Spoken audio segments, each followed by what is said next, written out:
Bisang hati sababa Kol tururan mo gantururani Bisang hati sababa Kol tururan mo gantururani Tututi na dugado Duratu makan ratulani Jumpa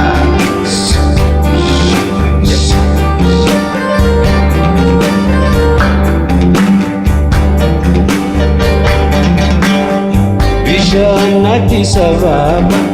ya galana ko tunagabasi Nati sababa ya galana ko tunagabasi Kundumelinga gabi ya magala shashina farsi Kasi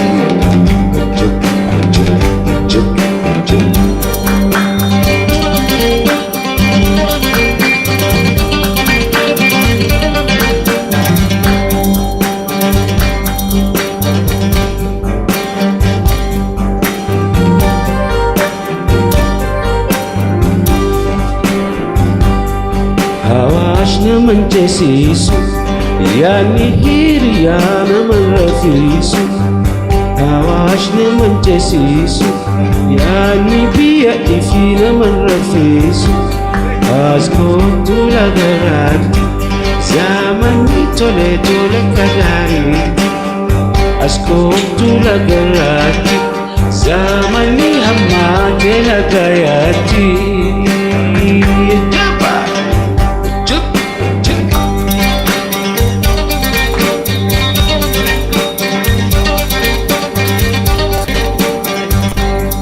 Alatin diredawa Umalila fenyati najati Alatin diredawa Umalila fenyati najati Magaling diyatenya Na mali hindi bisi najati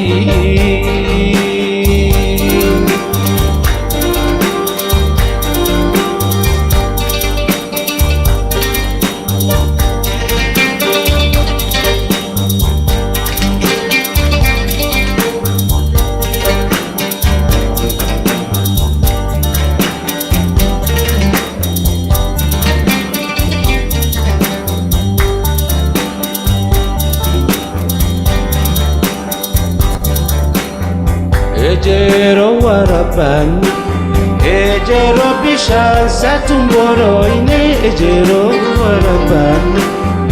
Ejero bishan satumboro ine Halala wa jalala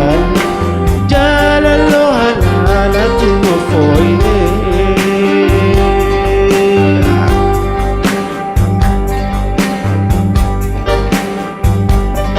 Harage si barare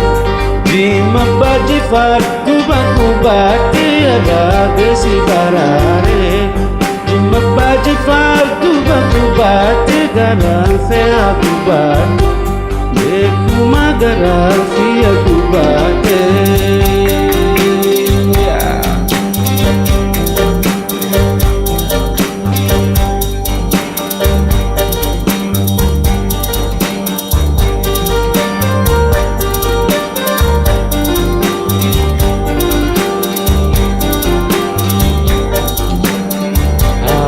naman jesisu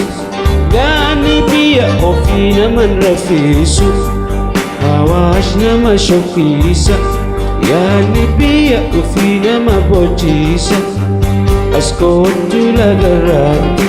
Zaman ni tole tole kagariti Awash naman shofisa Yani biya ofi naman bojisa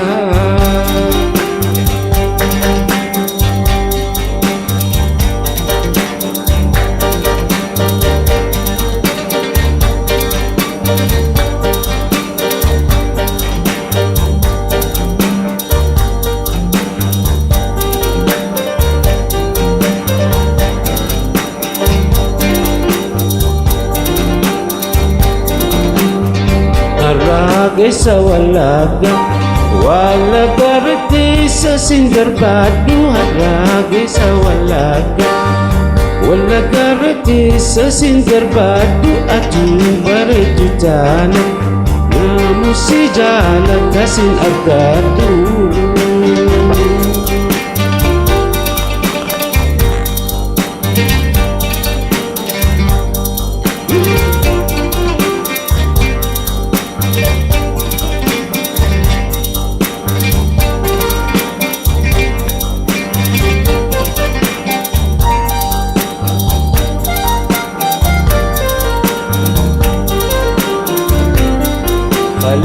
Manni gubate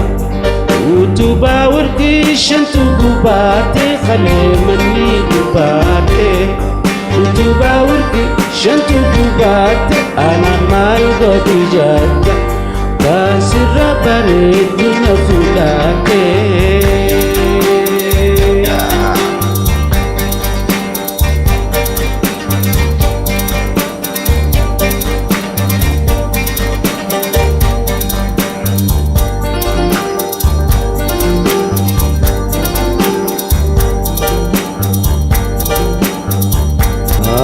Nama shokkisa yaanni biyya ofii nama boodisa. Awaash nama shokkisa yaanni biyya ofii nama boodisa. As kootu lagarratti zamanni hammaatee nagayaatti. Awaash nama shokkisa yaanni biyya ofii nama boodisa.